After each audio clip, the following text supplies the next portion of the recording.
নমস্কার বন্ধুরা, অবসরের রান্নায় সবাইকে অনেক অনেক স্বাগত জানিয়ে আজকের ভিডিওটি আমি শুরু করছি। তা আজকের ভিডিওটি কী নিয়ে সেটা তোমরা একটু পরেই জেনে যাবে। আজকে আমি একটা ছোট্ট ঝুড়ি নিয়ে চলে এসেছি আমার মায়ের ছাদ বাগানে।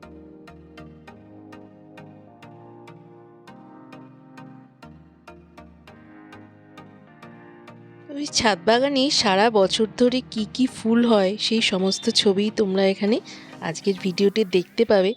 আর যে সমস্ত আমার সাবস্ক্রাইবার বন্ধুরা রয়েছে যারা বাগান করতে খুব ভালোবাসো অথবা ফুলের ছবি দেখতে খুব ভালোবাসো, বন্ধুরা চলো এবার ছাদ বাগানের ছবি তোমাদের দেখায়। আর ছাদ বাগানে এই বসন্তে কি কি ফুল রয়েছে এখনো সেই ফুলের ছবি তোমাদের সাথে শেয়ার করি। এখানে আমি দেখতে পাচ্ছি একটা ক্যাকটাস গাছ রয়েছে, না একটা না বেশ কয়েকটা গাছ একসঙ্গে রয়েছে। আর এই বসন্তে কিন্তু ক্যাকটাস গাছের ফুলগুলো দেখতে খুব ভালো লাগে।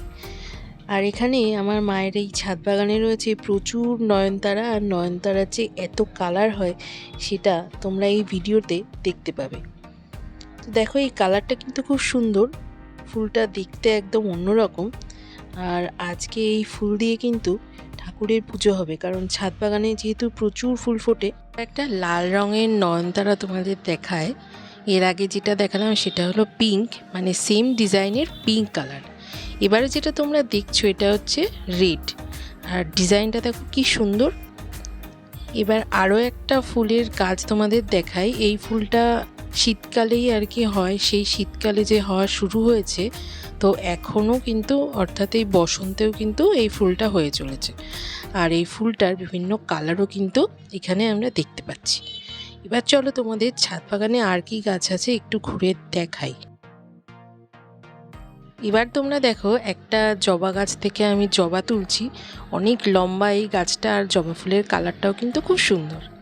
তো এখানে কিন্তু মানে এই গাছটায় কিন্তু গাছ ভরে একদম জবা ফুল হয়, তো আজকে দেখছি একটু কম ফুলই হয়েছে। তো শীতকালে একদিন তোমাদের এই ছাদ বাগানের ছবি দেখাবো ভিডিও করে।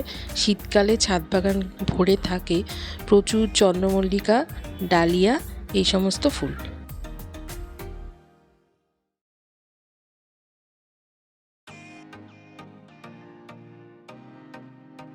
তো যাদের বাড়িতে এরকম ছাদ বাগান রয়েছে, এই ভোরবেলায় এসে ফুল তুলতে কিন্তু খুব ভালো লাগে।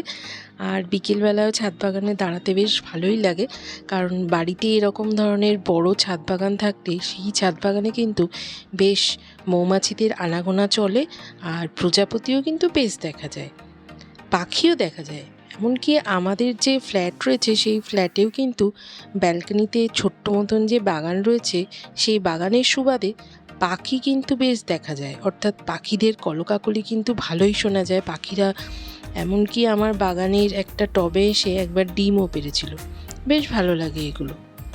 আর প্রজাপতির তো প্রচুর দেখা পাওয়া যায়। তো দেখো ঝাঁকাটা কিন্তু অনেকটাই ফুল হয়ে গেছে। এবার তোমাদের উপরের আর একটা যে ছাদ বাগান রয়েছে সেই ছাদ বাগানটায় নিয়ে যাই। আর এই ছাদ বাগানটা একটু পুরোটা দেখিয়ে দিই। দেখো এখানে তুলসী মঞ্চ রয়েছে খুব সুন্দর, আর এই তুলসী মঞ্চে কিন্তু রোজই পুজো হয়। তো এই রকম ছাদ বাগান করতে বেশ যত্নের প্রয়োজন হয়, অর্থাৎ প্রত্যেক দিন দুবেলা জল দেওয়া, তার সাথে গাছের কোন গাছের কী প্রবলেম রয়েছে সেগুলো যেমন দেখাশোনা করতে হয়, সাথে কোন গাছের কী সারের প্রয়োজন সেগুলোও দেখাশোনা করাটা ভীষণ দরকার। আর না হলে গাছের কিন্তু ঠিকঠাক ফুল পাওয়া যাবে না। আর গাছ যাতে ঠিকভাবে আলো পায় সেটাও দেখতে হয়। আর এই ছাদ বাগানে তো আলোর কোনো অভাব নেই, কারণ প্রচুর সূর্যালোক রয়েছে। আর জলেরও অভাব নেই, কারণ জল কিন্তু নিয়মিত 2-3 বার করে দেওয়া হয়ে থাকে, সারও দেওয়া হয়ে থাকে, যে কারণে এত ফুল এখানে ফুটছে। তো তোমাদের একটা বেল গাছ দেখাই, দেখো, অর্থাৎ বেল ফুলের গাছ। আর এরপরে আর একটা গাছ দেখাচ্ছি ক্যাকটাস। এই ক্যাকটাসে প্রচুর লাল রঙের ফুল ফুটেছে।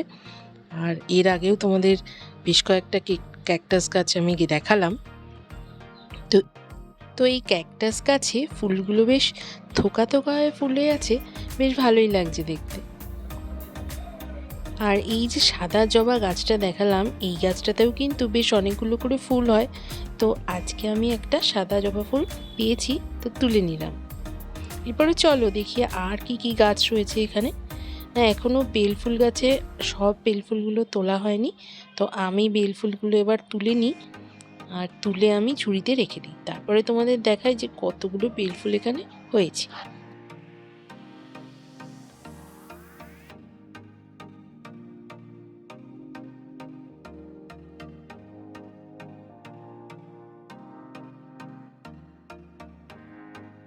তো এই এতগুলো বেলফুল হয়েছে, এরপরে যখন আরও গরম পড়বে তখন আরও বেলফুল ফুটবে।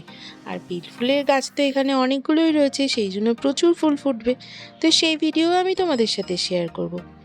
আর বেলফুল সন্ধেবেলায় কিন্তু ফুটে যায়, সেই সময় এখানে আসলে বেলফুলের গন্ধে কিন্তু পুরো ছাদটা ম করে।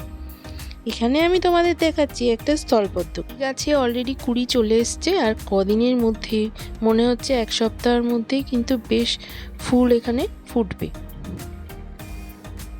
এই স্থলপদ্মটার কালার হলো পিঙ্ক কালার।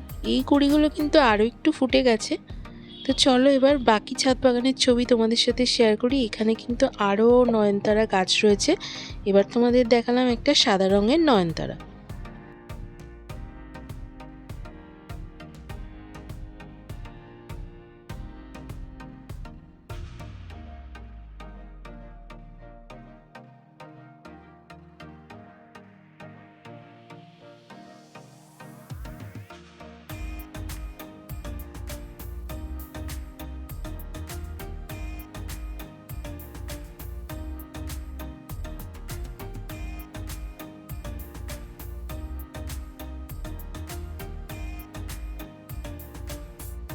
এবার দেখো তোমরা একটা লাল রঙের ফুল। এই ফুলটার নাম যদি তোমরা কেউ জেনে থাকো তাহলে অবশ্যই তোমরা কমেন্ট বক্সে কমেন্ট করে জানাও। এই ফুলটা কিন্তু এই বসন্তেই হয়ে থাকে, সারা বছর ধরে এই গাছে কোনো ফুলই হয় না, শুধুমাত্র বসন্তকালেই হয়। এবার তোমাদের দেখায় পুরো ছাদে গাছের কীরকম সংখ্যা। এই গাছটা হচ্ছে গন্ধরাজ ফুলের গাছ। এই গাছটাতেও কিন্তু বেশ ভালোই ফুল হয়, যদিও এখন কোনো ফুল আমি দেখতে পেলাম না। এখানে নিম পাতা গাছও রয়েছে। আর নিচের যে ছাদটা ছিল ওই ছাদটাতে কিন্তু তোমাদের পেঁপে গাছও দেখিয়েছি। এবার তোমাদের দেখায় একটা অ্যাডেনিয়াম গাছ। এই গাছটাতে বেশ কয়েকটা ফুল ফুটেছে আর অনেকগুলো কিন্তু কুড়িও এসছে। তো এই ছাদ বাগানে আরও বেশ কয়েকটা অ্যাডেনিয়াম গাছ কিন্তু রয়েছে। তো বন্ধুরা, আজকে কিন্তু আমার ছাদ থেকে ফুল তোলা কমপ্লিট হয়ে গেছে। যদিও এখনও ছাদে বেশ অনেকগুলো ফুলই রয়ে গেছে, কারণ এত নয়নতারা ফুল হয় যে সব ফুলগুলো রোজ তোলা হয়ে ওঠে না। তো আমার আজকে পুজোর জন্য ফুল তোলা কমপ্লিট হয়ে গেছে, চাই এবার পুজোর ঘরে গিয়ে ফুলের সাজিটা রেখে দিই। আর বন্ধুরা, আজকের মতন ভিডিওটা আমি এখানেই শেষ করছি। যদি তোমাদের এই ধরনের ভিডিও দেখতে ভালো লেগে থাকে তাহলে অবশ্যই আমার চ্যানেলটা সাবস্ক্রাইব করে দিও। আর অবশ্যই তোমরা ভিডিওটা লাইক, কমেন্ট ও শেয়ার করে দিও। তো আজকের মতো এখানেই শেষ করছি।